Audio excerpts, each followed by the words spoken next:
નમસ્કાર, નિર્માણ ન્યૂઝની વિશેષ રજૂઆત હોટ ટોપિક કાર્યક્રમ સાથે હું છું યજ્ઞ ત્રિવેદી. દર્શક મિત્રો, આજે હોટ ટોપિક કાર્યક્રમમાં ચર્ચા કરવા જવું છે કે ગુજરાત રાજ્યના અલગ અલગ જિલ્લાઓમાં ચોમાસું બેસતાની સાથે જે વરસાદી માહોલ જોવા મળ્યો, ક્યાંક તેને લઈને પણ સવાલ જોવા મળી રહ્યો છે કે આ વરસાદી માહોલમાં ધરાવતો કોઈ એક પણ વિસ્તારને ધરાવતો જે એમ કહેવાય કે ન વરસાદ પડતો હોય તેવું નથી. સૌરાષ્ટ્ર કચ્છ હોય, દક્ષિણ ગુજરાત હોય, મધ્ય ગુજરાત હોય કે પછી ધરાવતો ઉત્તર ગુજરાત હોય કે જેમાં જે વરસાદી માહોલ જોવા મળ્યો અને તેને કારણે ક્યાંક પરિસ્થિતિ વિકટ સાબિત થઈ હોય તેવું સ્પષ્ટપણે ધરાવતો જે જોવા મળી રહ્યું છે. જ્યારે સૌરાષ્ટ્ર અને કચ્છની વાત કરું તો સૌરાષ્ટ્ર અને કચ્છમાં તો જે રીતે મુશળધાર વરસાદની સૌથી પહેલી જે શરૂઆત થઈ હતી, પ્રચંડ પ્રારંભ ધરાવતો જે સૌરાષ્ટ્રથી જોવા મળ્યો હતો અને ત્યારબાદ દક્ષિણ ગુજરાતને ગમરાળ્યું છે તે પરિસ્થિતિ પણ છે. જો હું ગઈકાલની જ વાત કરું તો ગઈકાલે પણ જે પરિસ્થિતિ જોવા મળી હતી અને તેમાં પણ જ્યારે સુરતમાં 10 ઇંચ જેટલો જે વરસાદ વરસી ગયો, ઘણી બધી જગ્યાએ પાણી ભરાવાના જે દ્રશ્યો પણ સામે આવ્યા અને આ પાણી ભરાવાની જે પણ કોઈ પરિસ્થિતિ સામે આવી, ક્યાંક તેને લઈને પણ એક સવાલ જોવા મળ્યો કે હવે આ પાણી ઓસરશે ક્યારે, કેવા પ્રકારની અત્યારે તો પરિસ્થિતિ જોવા મળશે. તો બીજી બાજુ મધ્ય ગુજરાતની વાત કરું તો મધ્ય ગુજરાતમાં પણ જે પ્રમાણે વરસાદ જોવા મળ્યો, રોડ રસ્તા ધોવાયા, અનેક એવી જગ્યાએ ક્યાંક પેલું એમ કહે ને કે વાહન વ્યવહાર જે કરવાનો હોય પરંતુ એ પણ અત્યારે તો ન જોવા મળ્યો મધ્ય ગુજરાતમાં. સ્પેસિફિક વાત કરું તો છોટાઉદેપુર હોય કે પછી અત્યારે તો અન્ય કોઈ પણ મધ્ય ગુજરાતના વિસ્તાર હોય કે જ્યાં વિકટ પરિસ્થિતિ જોવા મળી અને એ વિકટ પરિસ્થિતિ બહાર અત્યારે તો કેવી રીતે આવું તંત્ર અત્યારે તો કેવી રીતે કામગીરી કરી રહ્યું છે તેને લઈને પણ એક સવાલ જોવા મળતો હતો. ત્યારે આ તમામ મુદ્દાઓ પર આપણે ચર્ચા વિચારણા કરીશું. ચર્ચા વિચારણા કરવા માટે સૌથી પહેલાં અમારી સાથે જોડાઈ ગયા છે વિજયભાઈ ગોસ્વામી કે જેઓ દક્ષિણ ગુજરાતના લોકેશન હેડ છે અને મિલનભાઈ ઠાકર અમારી સાથે જોડાઈ ગયા છે કે જેઓ સૌરાષ્ટ્ર અને કચ્છના લોકેશન હેડ છે. જે આ બંનેનું સૌથી પહેલાં તો સ્વાગત છે. વિજયભાઈ, શરૂઆત હું આપનાથી કરવા માંગીશ કે જે પ્રમાણે જ્યારે મેઘો મહેરબાન તો અત્યારે તો જોવા મળ્યો પરંતુ તેમાં પણ સૌરાષ્ટ્ર અને કચ્છથી તો એક પ્રચંડ શરૂઆત તો જોવા મળી હતી, પરંતુ જોવા જઈએ તો છેલ્લા 2 દિવસથી દક્ષિણ ગુજરાતમાં સતત વરસાદી માહોલ જોવા મળી રહ્યો છે અને ક્યાંક પરિસ્થિતિ પણ અત્યારે એમ કહેવાય ને કે વિકટ જ અત્યારે જોવા મળી રહી છે. વિજયભાઈ, દક્ષિણ ગુજરાતમાં અત્યારે હાલ કેવા પ્રકારનો માહોલ જોવા મળી રહ્યો છે વરસાદને લઈને?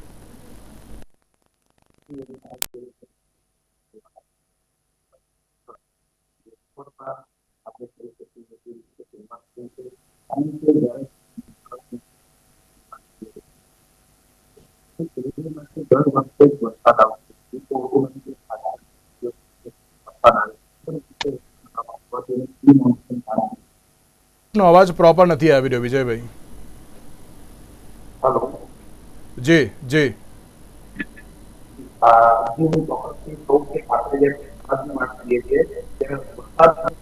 પરિસ્થિતિની વાત કરીએ.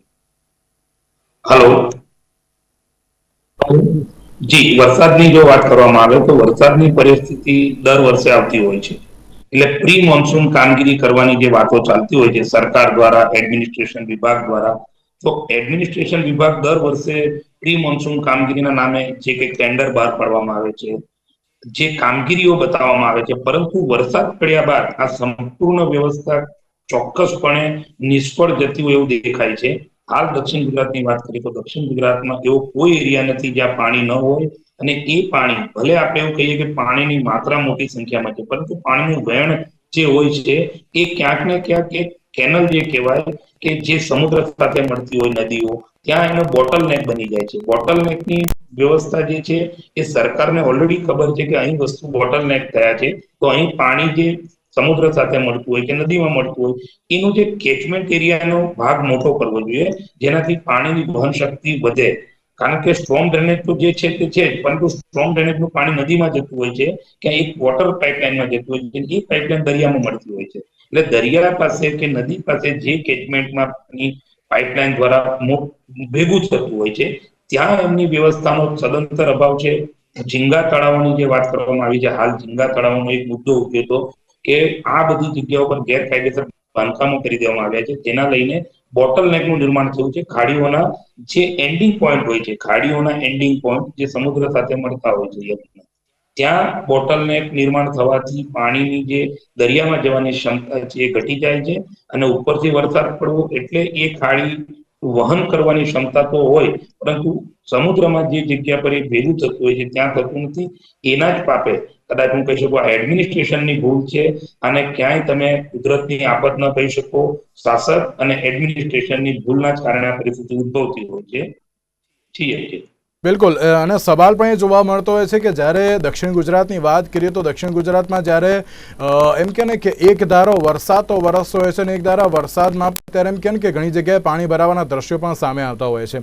મિલન, જ્યારે સૌરાષ્ટ્રની વાત કરીએ તો સૌરાષ્ટ્રમાં પણ જે રીતે શરૂઆત તો ક્યાંક પ્રચંડ જોવા મળી હતી, પરંતુ ત્યારબાદ પણ ઘણા એવા વિસ્તારોમાં જે વરસાદી માહોલ જોવા મળ્યો હતો અને વરસાદી પાણી ભરાયા હોવાની જે પરિસ્થિતિ પણ સામે આવી હતી. શરૂઆત તો ભાવનગરથી થઈ હતી, પરંતુ ત્યારબાદ જોવા જઈએ તો રાજકોટ હોય કે અમરેલી હોય કે અત્યારે જુનાગઢની પણ જે પરિસ્થિતિ હોય, ઘણી બધી જગ્યાએ વરસાદી માહોલ જોવા મળી રહ્યો છે. શું કહેશો આપ? ચોક્કસ, જે પ્રકારે યજ્ઞ જે વરસાદી માહોલ શરૂ થયો છે ને ચોમાસાની વિધિવત શરૂઆત થતા જે પ્રચંડ કહી શકાય કે એ શરૂઆત છે સૌરાષ્ટ્રથી જ મેઘરાજાએ કરી છે. સૌરાષ્ટ્રની અંદર ખાસ કરીને જો વાત કરીએ તો ભાવનગર હોય, જુનાગઢ જિલ્લો હોય, અમરેલી હોય, ગીર સોમનાથ જિલ્લો હોય, આ તમામે તમામ જિલ્લાઓની અંદર જે કહી શકાય વરસાદે એક પ્રચંડ જે પ્રારંભ કર્યો હતો. આ વખતે યજ્ઞ જોવાની એક મહત્વની વાત, ખાસ કરીને જે વરસાદ પડી રહ્યો છે તેમની એક પેટર્ન બદલાઈ રહી હોય. ચોક્કસ ચોમાસું પ્રથમ જે દિવસોની અંદર પહેલાના જો વાત કરીએ આજથી 5 કે 7 વર્ષ પહેલાના, તો ચોમાસાની પેટર્ન જે એ પ્રકારની હતી કે જ્યાં પડતો ત્યાં 2 થી 3 ઇંચ કે 4 ઇંચ કે 5 ઇંચ જેટલો વરસાદ પડતો. પરંતુ આ વખતે ધીમે ધીમે જે ગ્લોબલ વોર્મિંગની અસર હોય કે અન્ય ચોમાસાની પણ પેટર્ન બદલાઈ રહી છે. એકી સાથે પડે છે ત્યાં 9, 10, 10 ઇંચ જેટલો વરસાદ પડે છે, તોફાની વરસાદ પડે છે, ભારે પવન સાથે વીજળીના કડાકા ભડાકા સાથે વરસાદનું આગમન થાય છે. અને પહેલા રાઉન્ડની અંદર સૌરાષ્ટ્રમાં અમે ખાસ કરીને આ જ જે મેં આપણે પેટર્ન કહી આ પેટર્ન જોઈ છે. ભાવનગર ને કે ગઢડા કે બોટાદ જિલ્લાની વાત હોય, એકી સાથે 10-10 ઇંચ કે 12-12 ઇંચ જેટલો વરસાદ પડે છે. સુરતની જો વાત કરીએ તો સુરતની અંદર એકી સાથે 10 ઇંચ જેટલો વરસાદ પડવો, મતલબ ક્યાંક ને ક્યાંક ચોમાસાની જે પેટર્ન બદલાઈ છે તેમના કારણે લોકોએ ચોક્કસ પારાવાર મુશ્કેલીનો સામનો કરવો પડે છે. પરંતુ જે પેટર્ન બદલાઈ રહી છે તેની સામે તંત્રએ પણ જે સક્ષમ થવું પડશે. એ પેટર્ન બદલાય છે તો તંત્રએ પોતાની કામગીરી બદલવી પડશે. માત્ર ને માત્ર જે કહી શકાય પ્રી મોન્સૂન કામગીરી ના નામનું જે 2-4 જગ્યાએ જેસીબી ફેરવી દેવા અથવા તો વોકડાઓ સાફ કરવા, આ પેટર્ન થી જે કામગીરી થાય છે તેમાં રૂપિયાનો તો વ્યય થાય છે, સાથે લોકોને વરસાદ આવે છે ત્યારે પારાવાર મુશ્કેલીઓનો સામનો કરવો પડે છે. સુરતમાં પણ ક્યાંક ને ક્યાંક આજ જોયું છે, ભાવનગરમાં પણ આજ જોયું છે, બોટાદમાં પણ આજ જોયું છે, જુનાગઢમાં તો જોઈએ છીએ, રાજકોટ શહેરની અંદર પણ આ પેટર્નની કામગીરીના કારણે અંતે લોકોએ હેરાનગતિ ભોગવવાનો વારો આવે છે. ચોક્કસ પ્રી મોન્સૂન કામગીરીના નામે કામગીરી ઘણી બધી થાય છે, પરંતુ આ પ્રી મોન્સૂન કામગીરી છે જ્યારે જે એની સામે વરસાદની માત્રા વધારે હોય છે તો સ્વાભાવિક છે એ પ્રી મોન્સૂન કામગીરી છે ધોવાઈ જતી હોય છે. ને આ જ લગભગ તમામ સ્થળોએ જોવા મળ્યું છે. સૌરાષ્ટ્રની વાત કરીશ આપને તો પાછલા જે અત્યારે ચોક્કસ હવામાન વિભાગની આગાહી છે તે પ્રમાણે વરસાદ ચાલી રહ્યો છે. શેત્રુંજી ડેમ મેં પ્રથમ પણ જણાવ્યું હતું કે શેત્રુંજી ડેમ પહેલા જ વરસાદે ભરાઈ ગયું છે, એટલે કે મુશળાધાર વરસાદ જે છે એ સૌરાષ્ટ્રની અંદર જોવા મળી છે. ધોરાજી 2 નો જે ભાદર ડેમ જે છે, ધોરાજી નજીક આવેલો ભાદર 2 ડેમ એ પણ ઓવરફ્લો થયો છે. આ ઉપરાંત અનેક જળાશયોમાં નવા નીર આવ્યા છે. જળાશયોમાં જે ખાસ કરીને વાત કરીએ તો નોંધપાત્ર કહી શકાય વરસાદને કારણે નોંધપાત્ર આવકો થઈ છે. પાણીની જે સમસ્યા છે એક ઝાટકે સોલ્વ થઈ ગઈ છે. સિંચાઈના પાણીની સમસ્યા એક ઝાટકે સોલ્વ થઈ ગઈ છે. ખેડૂતોને વાવણી માટેનું એક જે વરસાદની જરૂર હોય છે તે પણ મહત્તમ વિસ્તારોની અંદર આવી ગયું છે વરસાદ, તો એ પણ પ્રશ્ન સોલ્વ થઈ ગયો છે. પરંતુ હવે આગામી જો વાત કરીએ હવામાન વિભાગ દ્વારા જે પ્રમાણે આગાહી કરી છે, આગામી 7 દિવસ સમગ્ર રાજ્યની અંદર ભારે વરસાદ રહેશે અને એમાં ખાસ કરીને સૌરાષ્ટ્ર અને કચ્છની અંદર અતિ ભારે વરસાદની આગાહી કરવામાં આવી છે. ખાસ કરીને અમરેલીમાં કે ભાવનગર છે, સુરેન્દ્રનગર, રાજકોટ, જુનાગઢ, ગીર સોમનાથ તેમજ દીવ આવા જે વિસ્તારોની અંદર ભારે વરસાદ પડી શકે છે. માછીમારોને દરિયો ન ખેડવા માટેની સૂચના પણ આપી છે. પવનની ગતિ 40 થી 50 કિલોમીટરની ઝડપે ફૂંકાઈ શકે છે. આ પ્રકારની આગાહી કરવામાં આવી છે. ચોક્કસ આગામી દિવસો જો ભારે વરસાદ પડે છે, મતલબ કે જે પેટર્નથી મેં આપને જણાવ્યું તેમ અત્યારે જે વરસાદ પડે છે એકી સાથે 8 ઇંચ કે 10 ઇંચ વરસાદ પડે છે તો સ્વાભાવિક છે કે લોકોની મુશ્કેલીઓનો પારાવાર સામનો કરવો પડી શકે છે. બિલકુલ, અને એક બાજુ જે રીતે ક્યાંક વિજયભાઈ દર વખતે એક સવાલ જોવા મળતો હોય છે સુરતમાં કે ખાડી વિસ્તાર એ દર વખતે એમ કહે ને કે ના પ્રી મોન્સૂનની કામગીરી કરવામાં આવે છે પરંતુ યોગ્ય રીતે કંઈ કામગીરી જોવા મળતી નથી. દર વખતે ખાડીનું જે પાણી હોય છે દરેક લોકોના ઘર સુધી અત્યારે પહોંચી જતું હોય છે કે જેના કારણે તેમને તો પારાવાર મુશ્કેલી વેઠવી જ પડે છે, પણ સાથે સાથે રોગચાળો પણ ફેલાતો હોય છે. તે પરિસ્થિતિ પણ સામે આવી છે. જ્યારે આ વખતની પણ વાત કરીએ તો આ વખતે સેમ સિચ્યુએશન અત્યારે તો જોવા મળતી હોય તેવું સ્પષ્ટપણે જોવા મળી રહ્યું છે. જી ચોક્કસથી આપણે કહી શકીએ કે પ્રી મોન્સૂન કામગીરી એટલે શું? પ્રી મોન્સૂન કામગીરી એટલે સરકારના મગજ પ્રમાણે થેપલા, બટાકાની પૂરી ભાજી અને આનું એક પેકિંગ બનાવવું અને એ પેકિંગ ટેન્ડર બહાર પાડી અને એ વ્યવસ્થા ગોઠવી દેવી કે પૂર આવવાનું છે, આવી માનસિકતા કે માત્ર પ્રી મોન્સૂન કામગીરીમાં જે કંઈક 2-4-5 જેસીબી દોડાવ્યા હશે, જે કંઈક નાની મોટી સ્ટ્રોંગ ડ્રેનેજની કુંડીઓની ઉપરથી જે એમને ગુણચા કહી શકાય, ગુણચા ભાષામાં એક પૂતળાઓ લગાવ્યા હોય કાઢી લેવા અને નાનો મોટા ટેમ્પો દ્વારા એનો કચરો બહાર કાઢવો અને ત્યારબાદ એક ટેન્ડર બહાર પાડવું કે થેપલા અને બટાકાની પૂરી શાક ખાડી પૂર આવે, નદી પૂર આવે એ માટે અમે તૈયારી રાખી છે, થેપલા ખવડાવીશું અને બટાકાની શાક ખવડાવીશું. એટલે આ માનસિક પરિસ્થિતિથી તંત્ર ટેવાઈ ચૂક્યું છે. તંત્ર પાસે એવી નક્કર કામગીરી કે પ્રી મોન્સૂન કામગીરી ખરેખર એને કહી શકાય કે જે કેચમેન્ટ એરિયામાં પાણી આવી રહ્યું છે એનો એક માપદંડ જ્યારે નદી કે દરિયામાં ભરતી, આખો નસીબ છે કે દરિયાએ ભરતીઓને ઓટની પરિસ્થિતિમાં જો દરિયો પાણી ન લે ખાડીપુરનું કે નદીપુરનું તો એ જ્યારે બેક થાય તો જે હાલ 4 ફૂટ પાણી છે એની સંખ્યા 6 કે 7 ફૂટ થઈ શકે એમ છે. એટલે આ આપણે ન માની શકીએ એવી એક મોટી ઘટના આપણે માની શકીએ, કારણ કે પ્રી મોન્સૂન કામગીરી શું હોય છે એ કદાચ એડમિનિસ્ટ્રેશન વિભાગે સમજવું પડશે, કારણ કે પ્રી મોન્સૂન કામગીરી એક એવો વિષય છે કે જેમાં આપે જે ખાડીપુરની વાત કરવામાં આવે છે એનું જે બોટલનેક જ્યાં બને છે, સમુદ્ર સાથેનું બોટલનેક, એ બોટલનેકને દૂર કરવું પડે. જે અનધિકૃત બાંધકામ ગેરકાયદેસર જે દરિયા સાથે જ્યાં નદીઓ ભેગી થાય છે, જ્યાં ખાડીપુર ભેગા થયા છે, ત્યાં ઝીંગા તળાવો, મત્સ્ય ઉદ્યોગ જેના પર અનધિકૃત બાંધકામો થઈ ચૂક્યા છે, જેના કારણે કદાચ ત્યાં તંત્ર જતું જ નથી, કારણ કે તંત્ર જો જતું હોય તો એને ખ્યાલ જ આવે કે અનધિકૃત બાંધકામને હટાવવું, કારણ કે રાજકીય ઉઠા હેઠળ 400, 400, 500 વીઘાની અંદર ઝીંગા તળાવોનો ઉછેર ચાલુ છે, જે સરકારના પણ ધ્યાનમાં છે. ખૂબ CR પાટીલે જાતે 10 વાર કીધું છે, એ કલેક્ટરની મિટિંગમાં કહેવામાં આવ્યું સંકલનમાં કે આ ઝીંગા તળાવ હટાવો. ભૂતપૂર્વ નેતાઓ આ ઝીંગા તળાવની અંદર સામેલ છે. એટલે એ એક બહુ મોટો વિષય છે. સામાન્ય પ્રજા ખાડીપુર હોય કે નદીપુર એને ભોગવવા સિવાય કોઈ તંત્ર, હું એવું માનું છું એડમિનિસ્ટ્રેશન, કે એ આ વ્યવસ્થા જ્યાં સુધી કે જે કોઈક બોટલને દૂર ન કરે, ખાડીઓના હોય કે નદીઓના હોય, એ બોટલને દૂર ન થાય તો થેપલા વેચવાથી ક્યાં નાના મોટા જેસીબી દોડાવવાથી આ કામગીરી ક્યારે સફળ થવાની નથી. બિલકુલ, અને ક્યાંક સવાલ પણ એ જોવા મળતો હોય છે કે દર વખતે જ્યારે સામાન્ય જનતા તેનાથી અત્યારે મુશ્કેલી વેઠે છે, ખબર છે કે અહીંયા રોગચાળો છે, તો પણ અત્યારે ક્યાંક તેને લઈને કાર્યવાહી ન થાય, તેના માટે પણ એક બાબત એ છે કે ના તંત્ર કાં તો આંખ આડા કાન કરી રહ્યું છે, કાં તો પછી કરવું જ નથી, તે પરિસ્થિતિ આવતી હોય છે. મિલન, એમ કહેવાય સંકલનનો અભાવ છે. જી વિજયભાઈ, જી હું યજ્ઞ અહીં રોકવા માંગીશ, કરવું એવું નથી. જે કોઈ સરદારો છે, જે નેતૃત્વના એની મને સમાજવાની હોય છે. કર્મચારીઓ કામ લેવું હોય નેતૃત્વનો અભાવ, જે શાસક પક્ષના મેયર કહી શકો, મ્યુનિસિપલ કમિશનર કહી શકો, ત્યાં જે પ્રભારી છે એની જવાબદારી નથી કરવી જોઈએ. રાજીનામા સેન્ટ્રલ ઇન્સ્પેક્ટરના ના કોઈ પણ ક્લાર્ક કે નાનો કર્મચારી બિલદારના રાજીનામા ન હોય. રાજીનામા કદાચ આવી ખાડીપુર આવે કે કોઈ મોટા સંકટ આવે તો કમિશનરના લ્યો, મંત્રીઓના લ્યો, ત્યારે આ વિષય ધ્યાનમાં, કારણ કે જે આ જવાબદાર વ્યક્તિઓ છે એ આખી જવાબદારીમાં છટકી જાય છે, અને આ જે કંઈક હાસ્યામાં ઢકેલાતા હોય જે નાના કર્મચારીઓ, જેનો કોઈ આમાં રોલ જ નથી હોતો, કારણ કે એની ટેરેટરીમાં તો જે હુકમ ઓર્ડર ઉપરથી કરવામાં આવે છે એ જ કામ કરવાનું હોતું હોય છે. એટલે જે સંકલનમાં મહત્વનો રોલ જે હોઈ શકે, મેયર છે, મ્યુનિસિપલ કમિશનર છે અને મંત્રીશ્રીઓ, સાંસદો અને ધારાસભ્યો, આની જવાબદારી નક્કી થવી જોઈએ. જો ધારાસભ્યો, સાંસદ જે વિસ્તારના આ અનધિકૃત બાંધકામ થઈ રહ્યા છે, એ જે વિસ્તારમાં ખબર છે છતાં એમનું ઇન્વોલ્વમેન્ટ આ ઝીંગા તળાવોમાં છે, અમુક રાજકીય નેતાઓનું, એવા રાજકીય નેતાઓ પર જે કોઈક નુકસાનની જો જે વિસ્તારમાં થતું હોય જેની જવાબદારી નક્કી થાય તો આ દરેક સમસ્યાનો અંત આવે એમ છે. બિલકુલ સાચી વાત છે.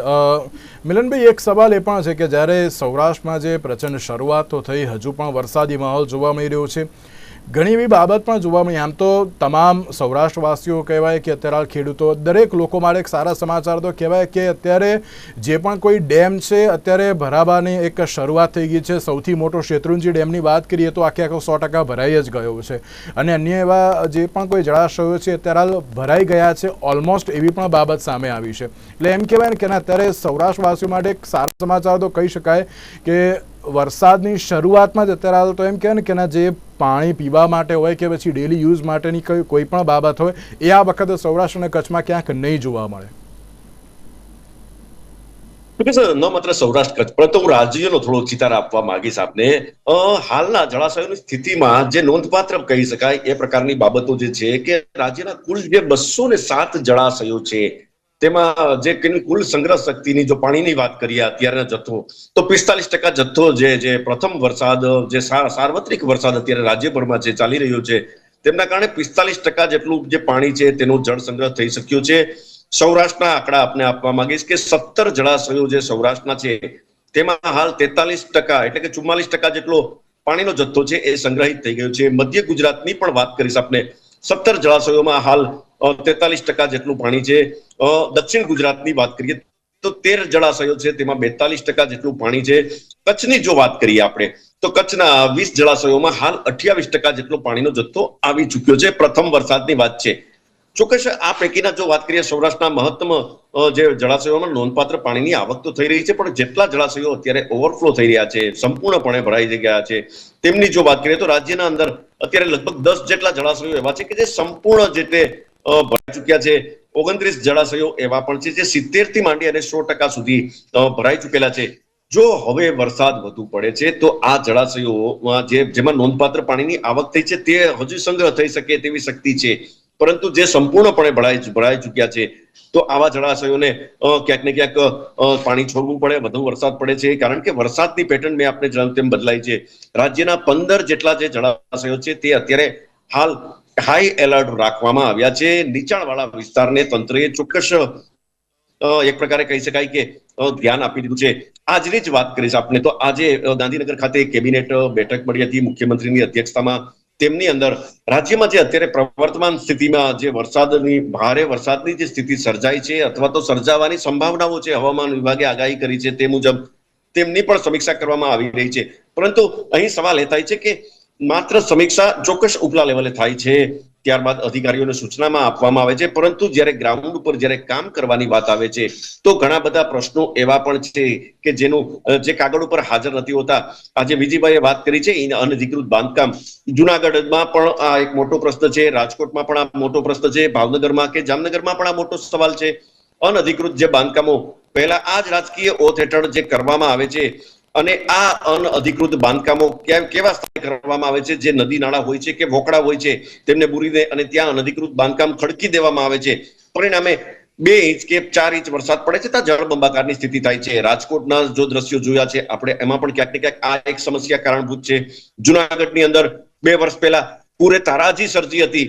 આ તારાજી પાછળનું એકમાત્ર કારણ એ હતું કે જવાબદાર જે રાજકીય ઓથ ધરાવતા અથવા તો રાજકીય વ્યક્તિઓએ પોતે એવડો જે મોટો ગુનો કર્યો છે, ગેરકાયદેસર જે બાંધકામો ખડકી દીધા છે. આવા જે બાંધકામો જ્યાં પણ થયા છે, ન માત્ર સૌરાષ્ટ્રમાં કે જુનાગઢમાં કે રાજકોટમાં કે નહીં, પરંતુ રાજ્યભરની અંદર આવા બાંધકામોની સામે ખરા અર્થની અંદર આકરા પગલા ભરવામાં આવે. સરકારે જ આ કામ કરવું પડશે, કારણ કે સ્થાનિક લેવલે તો બધા નેતાઓ ભળેલા છે.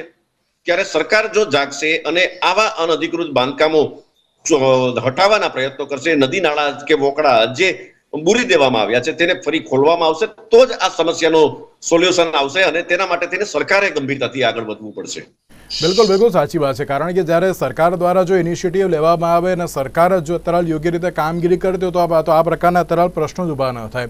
વિજયભાઈ, જે પ્રમાણે દક્ષિણ ગુજરાતની વાત કરીએ, માત્ર સુરતની, પરંતુ બારડોલી હોય કે પછી નવસારી હોય કે પછી તરાલ તો વલસાડ હોય, તેમાં પણ જે અત્યારે વરસાદી માહોલ ખૂબ જ જોવા મળી રહ્યો છે. મધુબન ડેમ પણ તરાલ તો જે છલકાયો હોય તેવી પરિસ્થિતિ પણ સામે આવી છે.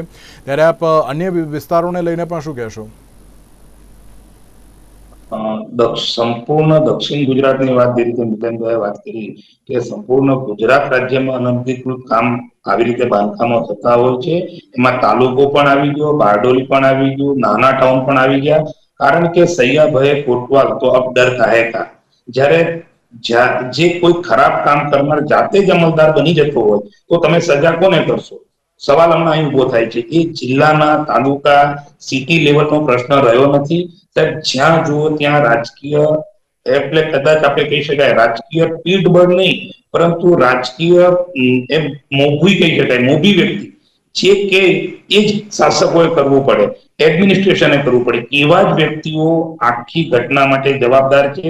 ચાહે તાલુકા લેવલે હોય, જિલ્લા લેવલ હોય કે ગ્રામ્ય લેવલે હોય, એ જ વ્યક્તિ માટે હવે નાનો વ્યક્તિ નહીં, પરંતુ એક બોટમ મોટા વ્યક્તિને ફોન કરીને એમ જ કહેતો હોય કે આ કામ મારું છે, અહીં અનધિકૃત હોય કે ગમે તે કોઈ પણ એક્શન સરકારના જે એડમિનિસ્ટ્રેશન લઈ શકતું નથી. એટલે કદાચ કહી શકાય કે જો અમલદાર બની જાય દંડ, એટલે વિષય એવો છે. આપણે દક્ષિણ ગુજરાતની વાત કરીએ, તાલુકાની વાત કરીએ, આ 1950 આપણે વિકાસની પહેલાની જો વાત કરીએ ને, ત્યારે આપણો વરસાદ પડતો આનાથી કદાચ વધુ વરસાદ હતો, પણ એ પાણી ફ્લો થઈ અને નદીમાં નીકળી જતો હતો અને રસ્તો હતો.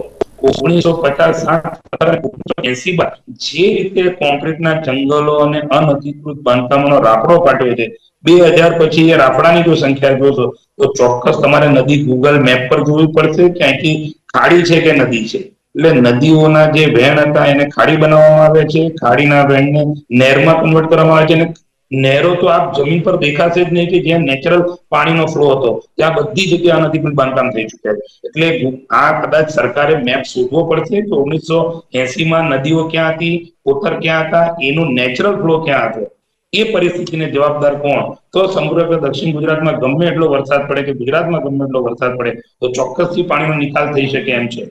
જી પણ વિજયભાઈ, જ્યારે બારડોલીની વાત કરું કે પછી નવસારી, એટલે કે જે દક્ષિણ ગુજરાતના એવા વિસ્તારો છે કે જ્યાં અત્યારે દુકાનોમાં પણ પાણી ભરાયા હોય તેવી પરિસ્થિતિનું નિર્માણ થવા પામ્યું છે.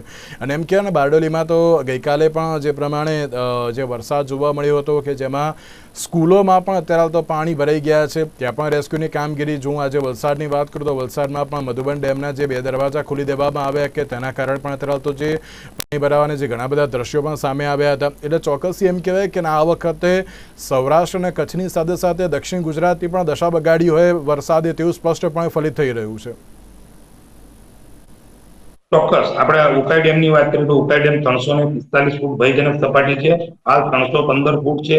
દક્ષિણ ગુજરાતમાં એવો કોઈ વિસ્તાર નથી બારે મેઘ ખાંગા થયા હોય એ રીતે સંપૂર્ણ વરસાદ છે. શાળાઓમાં જો કહી શકાય ડીઓ, રાજકીય જિલ્લા શિક્ષણ અધિકારીએ સમાચારના માધ્યમોથી જોઈ, સમાચારના માધ્યમોમાં ખ્યાલ આવતા કે સંપૂર્ણ શહેરની અંદર વરસાદ ફૂલ પડ્યો છે અને લોકો શાળાએ જઈ શકે નથી, એટલે સમાચાર માધ્યમથી માહિતી મેળવી અને કદાચ કહી શકાય કે સંપૂર્ણ શાળાઓમાં રજા જાહેર કરી છે. મોર્નિંગ શાળાઓમાં સોશિયલ મીડિયાના માધ્યમથી, સમાચારોના માધ્યમથી, ઘણા બધા માધ્યમથી ખ્યાલ આવતા કે ભાઈ સંપૂર્ણ શહેરમાં વરસાદ છે અને પાણી ભરાઈ ગયા છે, એટલે રજા જાહેર કરવામાં આવી હતી. ત્યારબાદ બીજી જયારે વાત કરીએ બારડોલી બાજુ કે જ્યાં જ્યાં ખાડીઓ પસાર થાય છે ત્યાં પણ આ જ પરિસ્થિતિ હાલ નિર્માણ થઈ છે. શહેરની અંદર દરેક જગ્યાએ પાણીઓ ભરાયા છે ને મધુબન ડેમની વાત કરી, દમણ, સેલવાસ, આ દરેક જગ્યા પર મુસળધાર વરસાદ વરસવાના કારણે શહેરની અંદર 2 દિવસથી તારીખ 24 અને 25 ખૂબ મુસળધાર વરસાદ વરસી રહ્યો છે. હાલ પરિસ્થિતિ સુરત શહેરની જો વાત કરીએ તો વરસાદ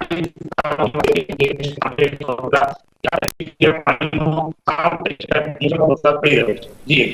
જી વિજયભાઈ, મિલનભાઈ, આ બંનેનો આભાર અમારી સાથે આ ચર્ચા વિચારણામાં જોડાવા માટે. તો હજુ પણ આગામી દિવસોમાં દક્ષિણ ગુજરાત, સૌરાષ્ટ્ર, કચ્છ અને તેની સાથે મધ્ય ગુજરાતમાં અત્યારે વરસાદની આગાહી કરવામાં આવી છે. હવે જોવાનું એ રહ્યું કે આગામી સમયમાં કેવી પરિસ્થિતિનું નિર્માણ થાય છે. આજના વિશેષ કાર્યક્રમમાં મને આપશો. નમસ્કાર.